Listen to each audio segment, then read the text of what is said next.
within the different parties, there are people who are like very liberal in the meaning of the sense that you could do whatever you want and just have the market regulated, versus some people who are more based on the precaution principle. I want to be restrictive, right, to avoid harm, so it's really about harm reduction. And both positions have their rightful being there, right? So it's so it will be interesting how that plays out. But I feel that it's a quite conservative paper, and there will be changes for sure. But I don't expect like a 180 on this entire thing.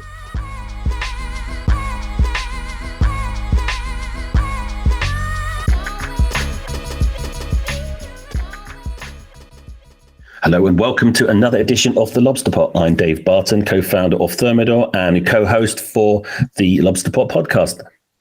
As ever, I have Jamie Bonthron, co-founder, with me, the other half of Thermidor and the Lobster Pot. So Jamie, Germany's lots going on this week, big announcements. What's your take on it? Well, I mean, it's pretty crazy, or it seems pretty crazy. I thought we were only going to do one kind of breaking news with the US last week, and then we get some more, European side information that's actually probably even more exciting, from a European perspective. So yeah, it's really excited to have our guest on today. Yeah, absolutely. And welcome to Benjamin Patock from Boveda, Head of International Relations, and also on the executive board of the German Cannabis Industry Association. So we offer our caps to you this morning, sir, to get a little bit of insight on what's happening on the ground in Germany following the leaked information. So do you want to just give us a little bit of an overview from your perspective about, just what you think is important, really, and what this kind of means for the industry? And also, I'm kind of curious as to, it's leaked information. Is it valid? Has it really come from the top, or is it just impossible to tell? I mean, sorry, it's a lot wrapped up in that question, but over to you, sir. What are your thoughts? Well, it's good because you only give me like 25 to 30 minutes for that one single answer. So, well, thank you again for having me. It was a good time. Last time we saw each other at ICBC in Berlin, if I recall that correctly. Absolutely. And I have my Save the Terps Boveda hat right over there. So maybe I should have worn that. But hence, we're here to talk about Germany a little bit. So and yesterday was crazy, as you can imagine, at the because it was a leak. So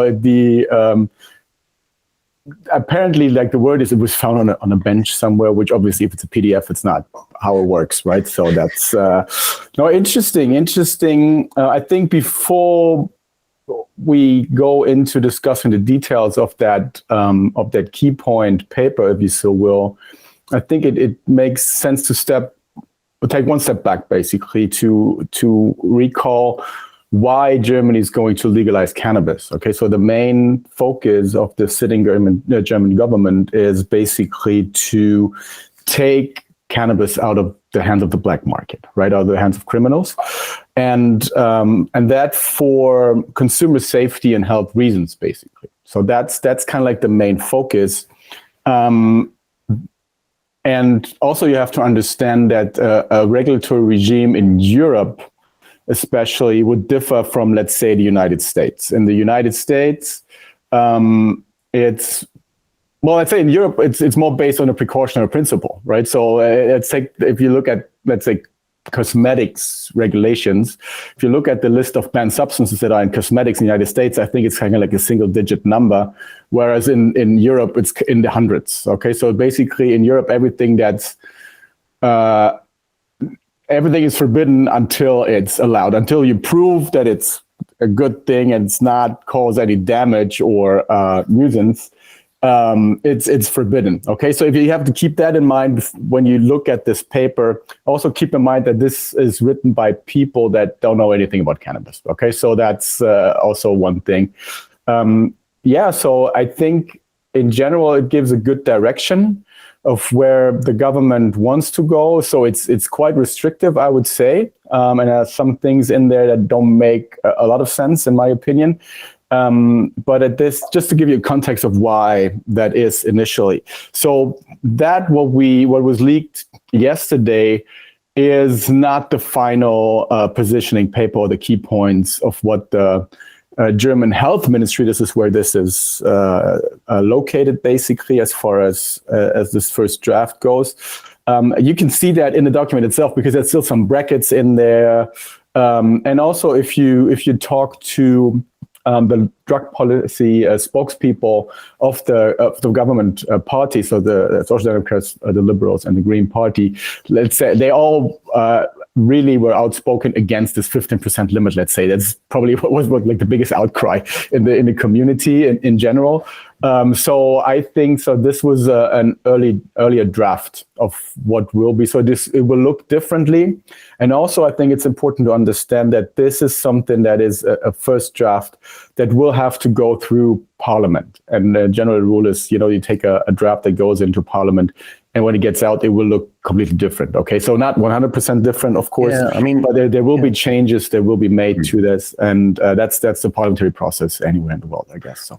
I was going to say, I mean, again, you say it's been drafted by people who don't know anything about cannabis. If it goes to Parliament, can we say it's going to be passed to people who still don't know anything about cannabis?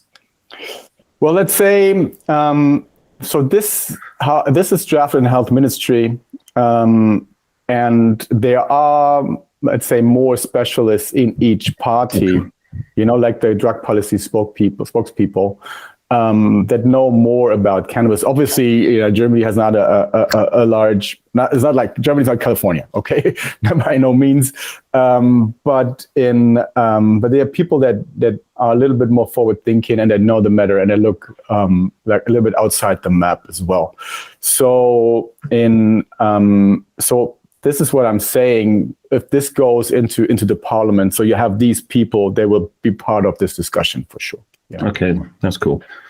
It looks very much like, just picking through the list, there are some, the big points you mentioned, the 15% THC limit, the advertising ban, no imports of cannabis or to be grown in Germany, allowance of up to 2 plants for homegrown. There's a threshold for possession at 20 grams, those sorts of things. It very much seems like it's been put together exactly as you said, which is for the protection of people.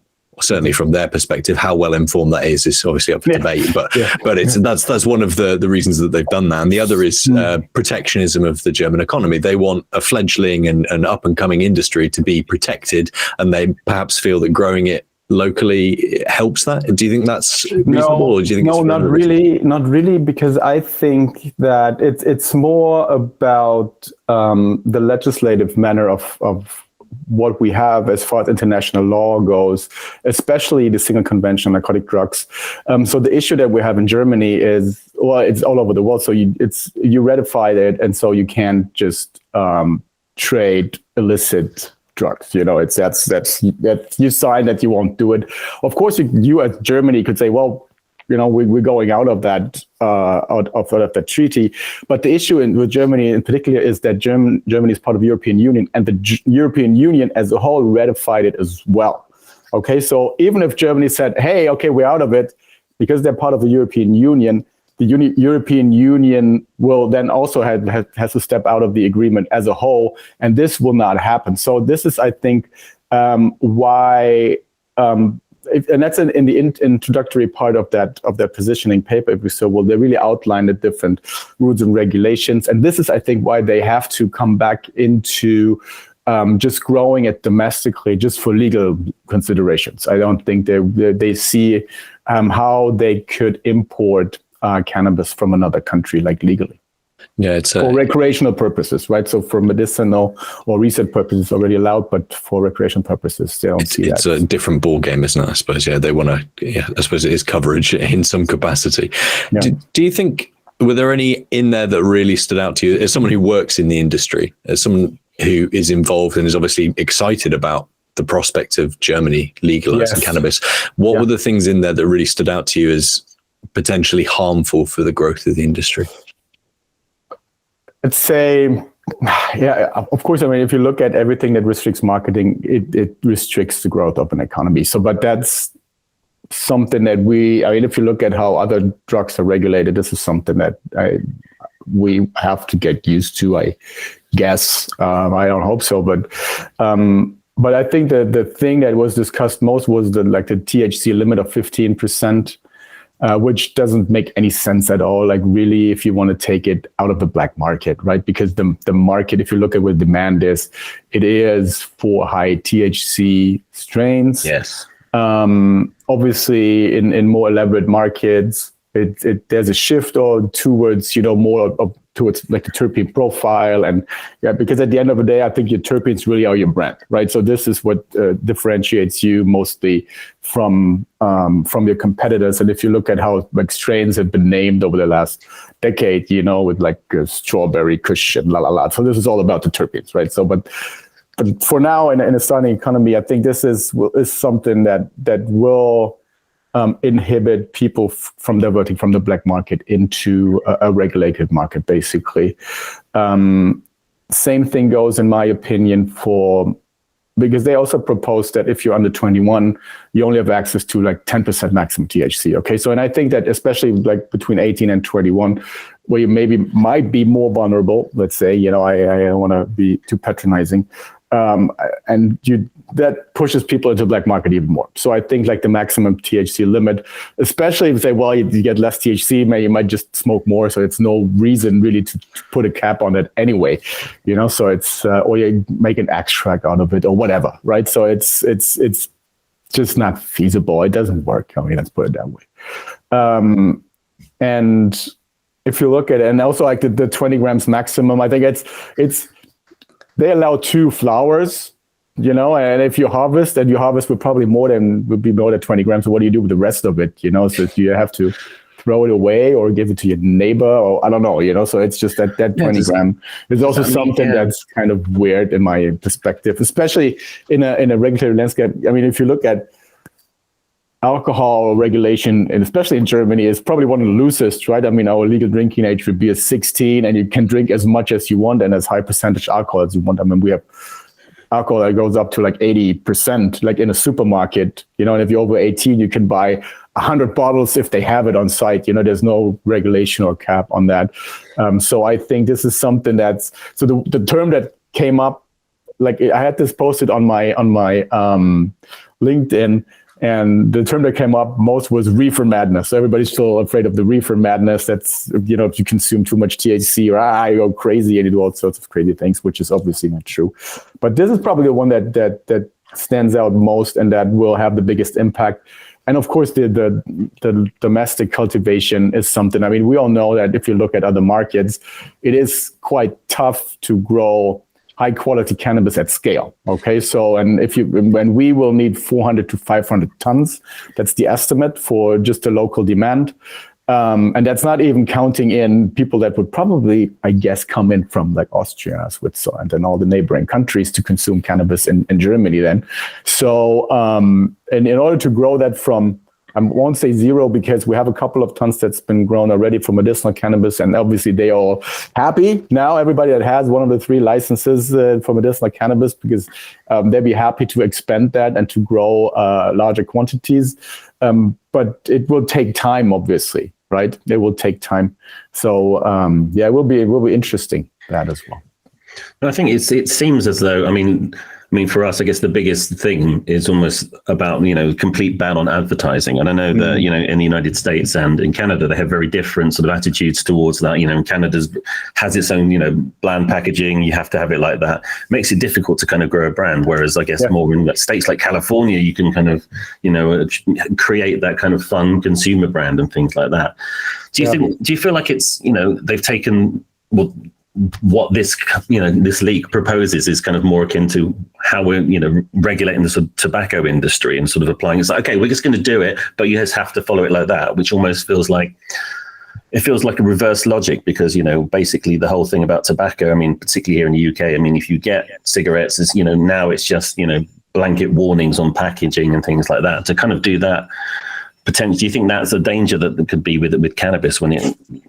Yeah, 100%. I mean, if you look at it from a historical standpoint, I think the regulations that we have now with tobacco, especially plain packaging and warning labels and these shocking pictures, I mean, A, it's not proven that they really work, you know. So, B, I think what's even more important is if you see, especially in Germany, where you can buy tobacco, you can buy it everywhere. We still have vending machines for tobacco. I mean, you still have to put your license in or your ID or a credit card that you only get when you're over 18, you know, but you can just go to a vending machine and buy tobacco. If you take that as opposed to cannabis being sold in a dedicated point of sale, like a dispensary, you only get in, there has to be an age check upon entry. So nobody can get in if you're under 18. You can't look in from the outside and anything. Looks more like one of those, if you, as far as I read it, it should also be like a separated entity. So it's not like if you remember like going to Blockbuster and there was a porn category in the back, there was just like this. I wouldn't know about that. No, I don't know. It's like people told me about. Absolutely. No, but it's interesting, isn't it? And it's, I mean, I think with pubs now here in the UK, or, when you're serving, if something that they say, unless they look over 25, ID someone basically. And when I was a young whippersnapper, you could get away with getting to a pub at like 15, I mean, that was a long time ago, but things have changed and it feels a lot more like, okay, there needs to be stringent. We need to kind of keep young people protected, or at least to kind of guide them towards sensible usage. And that's kind of the thing. And I get that's kind of in the plan, like we kind of graduate 18, 21, have 10% THC over that. I mean, like you say, I don't believe that, if someone wants high THC, they're going to find it regardless, but it's altruistic, but almost in the wrong way if on the outside looking in. Do you see what I mean? It's like, okay, we need to, I mean, that's just kind of my perception, but it's a little misguided. It feels like, isn't it? It's having maybe a good idea, but not necessarily a good way of executing it. Yeah, it feels like a prohibition light, right? So you're too young, you don't know what you're doing. We have to protect you. But on the other side, there was quite extensive information also on they want to do a good part of education as well in schools and so on and so on. So that will be part of the equation as well. So it will be interesting how that plays out. Absolutely. But I mean, it's just that you said it. It's a little too idealistic, in my opinion, to say, well, we don't give it to you in that shop, so you won't get it, because they get it everywhere, right? It's everywhere. So I just saw that thing that was like an advert on the tube in London for like an illegal dispensary, So it's not even on the dark net or somewhere. It's just a plain website where you can just buy cannabis basically. There's no means of probably tracking them down. So it's wild to think that something like a maximum possession or something like this would actually keep people from consuming. If they want to consume, they will consume. Okay, so it's really more about the educational part, in my opinion. But yeah, it is. So this is also what I see. But I think that we will probably see some sort of like maximum cap, not necessarily for THC, but for possession limits. But I mean, it probably will be close to the amount that you're able to grow legally at home, right? So anything else doesn't make any sense. So if you have like 2 plants, and I hope it will be more, because initially in the cannabis control law from the Green Party that was brought into a couple of years ago, I think they talked about 3 plants. So we proposed actually 6 plants, because in Germany it's not very interesting climate actually to grow. Maybe we only have 1 harvest per year if you grow on your balcony or something like this, right? And if this should be your supply, you should be allowed to do that at least, So but it's our position as an association, but we represent the industry, right? So this is maybe different from people who are sitting in the government right now, obviously. Absolutely. And what do you think the industry would like to happen next? I mean, if you still have a chance to kind of influence how this goes, what would you kind of put in place, almost in place of some of these other speculative restrictions or regulations? No, it's good. It's good to have something like this in hand, because we do lobbying work for the industry, right? So this is a good starting point for another conversation, and also for us internally to really see where the government is putting their focus on, and where we might have to, put a better emphasis on providing information on and understanding. Especially from our partners. So we work closely with our partners in Canada and so on, and to tap their knowledge, because they have that, right, in the United States as well, where they have a legalized market and they have access to data in order to really look at these things, if they make sense or no sense, and so on, right? I mean, there's some really funny things in that. For instance, they want to allow e-commerce but you will have to go like personally to a shop or whatever and identify yourself and get educated. And then you're allowed to buy online, which is kind of stupid per se. So what do you do online? You can do that online. I can buy a car online. I can get insurance online. I can put all my money that I own into in the stock exchange if I want. I can do that online. Just that there's someone that they would consult me or checks my ID online in the video chat. So and all this, these are processes that are already in place. So when you want somebody to go into a shop and you want to allow online retail because you want to, like in more rural areas, when people have access to it. No, but you make them drive into the big city to get there. Yeah, it's just, I don't know. It's still not really thought out. But this is, again, so this is we don't know how far in that process, but this is still a draft. Okay, this is not the final paper. So we expect it to be different. And for us as an industry association, we take that and go into the discussions, obviously, with the people in the working groups in the health ministry, let's say, and with the respective people in parliament that will be part of that discussion as that we mentioned before. So you're actively doing that now. This is what we're going to be doing. That you're sort of planning. Exactly. On behalf of our members, right? So if you become a member of our association, we will represent your interest towards political decision making, and also other industries as well, of course, right? Very cool. I mean, do you think that this will? To what extent do you feel like this is a version of the final? I mean, do you think it will change dramatically from what's been proposed right now? Or do you feel like there's still quite a way to go that you still have an opportunity to, perhaps increase those THC levels, or perhaps, the personal use number of plants and things like that? Do you think there's certain aspects of the proposal that will stay in place and others that are kind of negotiable? Yeah. So again, I think the general direction is kind of clear. So I feel that's quite restrictive. So we won't have and there, even within the different parties, there are people who are like very liberal in the meaning of the sense that you could do whatever you want and just have the market regulated, versus some people who are more based on the precaution principle. I want to be restrictive, right, to avoid harm. So it's really about harm reduction. And both positions have their rightful being there, right? So so it will be interesting how that plays out. But I feel that it's a quite conservative paper, and there will be changes for sure. But I don't expect like a 180 on this entire thing. Okay, that one won't happen. After all, this is Germany. We're quite conservative, right? So, but there will be changes for sure. There will be changes for sure. As far as I get it, the interesting part will be how many and where. All right. So I think it's good that they talk, for instance, about licenses. It's kind of weird that they talk about licenses that are bound to certain amounts of cannabis that you can grow or process or something like this. Okay, especially if you want to grow a market from 0 to 500 tons. Right, and you give them away, but you're only allowed to grow like a ton, right? So you have to give out 500 of those licenses. It's kind of weird, right? If your goal is to dry out the black market as quickly as possible. So I think there will be adaptations made, but the interesting part is where and how, obviously. Yeah. Very cool. No, I think do you have any other questions, Jamie? I mean, it's still early days, but it's an interesting topic.